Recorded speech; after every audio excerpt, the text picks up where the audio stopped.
हरियाणा की खट्टर सरकार ने एक ऐसा फैसला लिया है जो मुझे बेहद परेशान कर रहा है। फैसला क्या है मैं बता देती हूँ।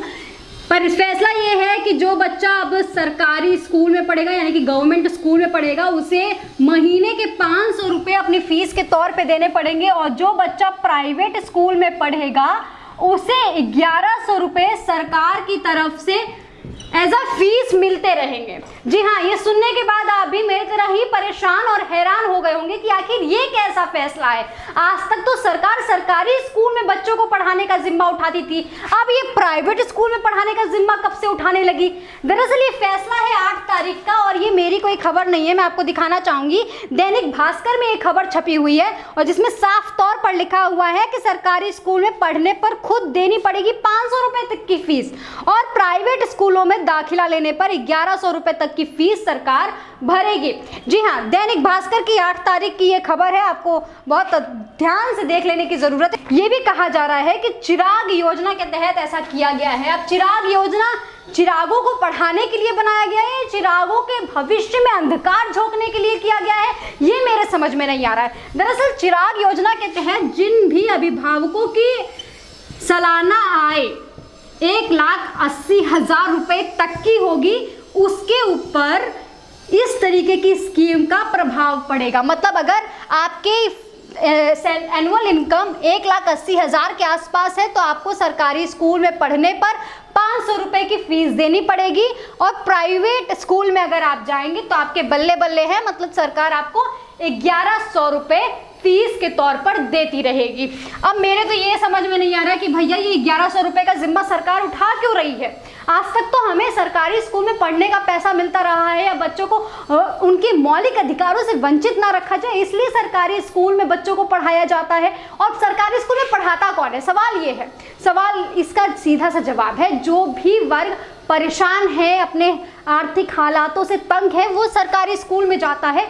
लेकिन अब उन लोगों पर इस तरीके की जानबूझ के दबाव बनाया जा रहा है ताकि ये लोग प्राइवेट सेक्टर में जाएं। पहले रेल बेच दिया, बैंक बेच दिए, भेल बेच दिया, और अब सरकार इस सरकारी स्कूल में भी प्राइवेटाइजेशन को घुसेड़ना चाहती है, और इसी वजह से इस तरीके का फैसला लिया गया है। हालांकि ये अभी फिलहाल सिर्फ और सिर्फ हरियाणा में है, लेकिन वो दिन दूर नहीं है जब और भी जो प्रदेश हैं जिनमें बीजेपी की सरकार है वहां पर इस तरीके के फैसले देखने को मिले।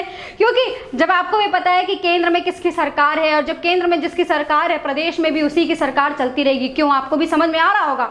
अगर हरियाणा में इस तरीके के रूल आ गए हैं तो धीरे धीरे और भी प्रदेशों में आते रहेंगे। अब आप सोचिए, सबसे ज़्यादा सरकारी नौकरी किस में मिलती है। पहला तो है रेलवे में, जानते ही होंगे आप, और दूसरा है स्कूलों में।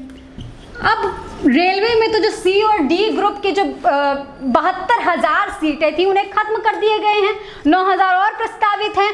अब स्कूलों को भी शायद धीरे धीरे प्राइवेटाइज करके जानबूझ के इसमें भी नौकरी खत्म करने की ये साजिश है। और साथ ही साथ आप सोचिए, जब बच्चे प्राइवेट स्कूल में चले जाएंगे पढ़ने के लिए तो सरकारी स्कूलों का क्या काम रह जाएगा।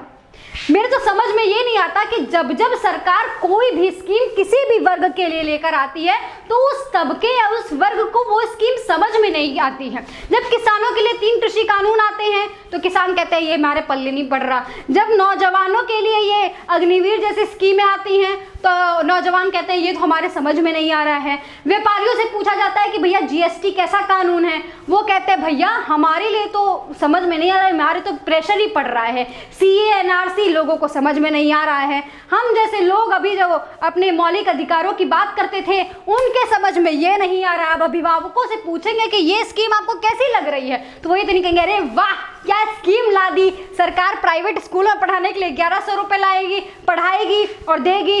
वो तो यही कहेगी कि भैया ये जो हम इसमें इसलिए पढ़ा रहे थे क्योंकि हमारी मासिक आय जो है वो 5,000 से लेकर 10,000 के आसपास पास की है, इसी वजह से हम सरकारी स्कूलों में जाया करते थे। अब हम ये प्रेशर कहाँ से झेलेंगे? सोचिए आपकी आय 5,000 से 10,000 के बीच में है, तो आप 500 रुपये एक्स्ट्रा खर्च क्यों करेंगे? तो वो कहेंगे भैया हमें नहीं पढ़ाना है सरकारी स्कूलों में, हमें तो अपने प्राइवेट स्कूलों में भेज देते हैं, 1100 रुपये वाले कोई ऐसा स्कूल होगा उसी में भेज देते हैं, धीरे धीरे उसी में पढ़ता रहे, चाहे कुछ भी करे बच्चा, हम क्या कर सकते हैं? जब सरकारी हमारे मौलिक अधिकारों का हनन करने आई है तो अभिभावक क्या कुछ कर लेगा? अब समझ में ये नहीं आ रहा है कि सरकारी स्कूलों का जो काम है सरकार को बच्चों को शिक्षा देने के लिए, वो भी सरकार की तरफ से, आखिर इनका काम क्या रह जाएगा जब बच्चों को जानबूझ के प्रेशराइज किया जा रहा है प्राइवेट स्कूल में ले जाने के लिए। पहले तो आपने रेलवेज में प्राइवेटाइजेशन किया, फिर उसके बाद आपने एयरपोर्ट्स प्राइवेटाइज कर दिए, उसके बाद आपने बैंकों को प्राइवेटाइज कर दिया। अब बचा क्या था? हमारे पास एक ये शिक्षा थी, शिक्षा में भी आपने प्राइवेटाइजेशन को घुसेड़ दिया है पूरी तरीके से, और अब बच्चे परेशान हो चुके हैं। पहले ही बेरोजगारी दर कितनी ज़्यादा है, अशिक्षा की भी दर आपको लग रहा है लगातार बढ़ानी है, और इसी वजह से आपने इस तरीके की स्कीम निकाली है। सरकारी स्कूलों के हालात कितने बुरे हैं ये आपसे छुपी हुई बात नहीं है, आप भी जानते हैं कि सरकारी स्कूल में किस तरीके की पढ़ाई होती है। और अगर आप नहीं जानते हैं तो इसके लिए भी मैं जल्दी एक रिपोर्ट करने वाली हूँ, आप देखिएगा किस तरीके से सरकारी स्कूल में बच्चों को पढ़ाया जाता है। और सोचिए, जिस सरकारी स्कूल में शिक्षा नहीं है, पहले ही शिक्षा नहीं है, उसमें बच्चे नहीं होंगे फिर, क्योंकि बच्चों को तो प्राइवेट स्कूल में भेजा जा रहा है। उसमें जो टीचर हैं वो टीचरों का क्या काम होगा?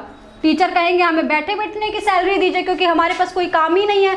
लेकिन फिर सरकार कहेगी भाई हमारे बस की बात नहीं है, क्योंकि सर जो बोझ है, लायबिलिटी है, उसे सरकार झेलना नहीं चाहती है। तो ये टीचर क्या बन जाएंगे? ये टीचर बन जाएंगे एक लायबिलिटी सरकार के ऊपर, समझ रहे हैं? ये लायबिलिटी बनेगी, सरकार कहेगी भैया आप लोग अपना अपना रास्ता ढूंढिए, किसी प्राइवेट जॉब की तरफ जाइए, अपना बिजनेस कीजिए या क्या कुछ कीजिए, उससे हमें कोई मतलब नहीं है, लेकिन आप जाइए।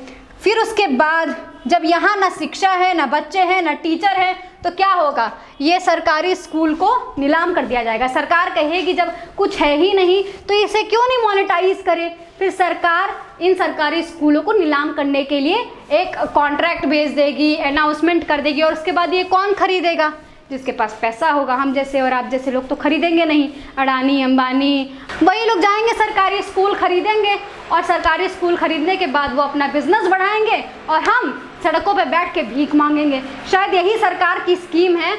लेकिन आपको ये अगर स्कीम में कुछ भी फ़ायदा समझ में आ रहा है तो हमें कमेंट सेक्शन में ज़रूर बताइएगा, क्योंकि मेरी तो ये पूरी स्कीम पल्ले नहीं पड़ रही है। आपके पल्ले पड़ रही हो या फिर आपको लगता है मोदी सरकार ने बहुत बड़ा कोई मास्टर स्ट्रोक किया है, तो भी हमें कमेंट सेक्शन में बताइएगा। हालांकि सरकारी स्कूलों पर भी मेरी रिपोर्ट आने वाली है, तो आप वो भी ज़रूर देखिएगा। बाकी आपको मुझे तो क्रिटिसाइज़ करना ही है, वो भी करते रहिएगा। चलते हूँ, नमस्कार।